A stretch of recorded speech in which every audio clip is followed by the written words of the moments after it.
Hi, I'm Putco Pat, and today I'm going to show you how to install our new metal backup light in a Sierra 2500 HD.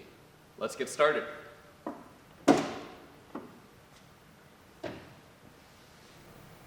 The first step in this installation is removing the taillight. We'll use a T15 driver to remove 2 screws and then pull the taillight out. We'll remove the factory bulb and replace it with our new metal backup light. We'll reassemble everything and then we're done. It's that easy.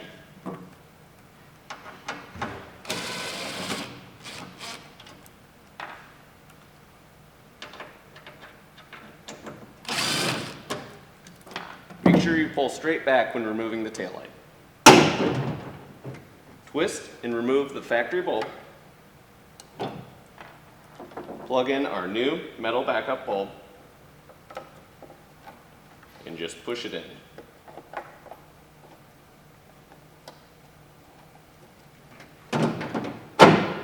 Reassemble everything.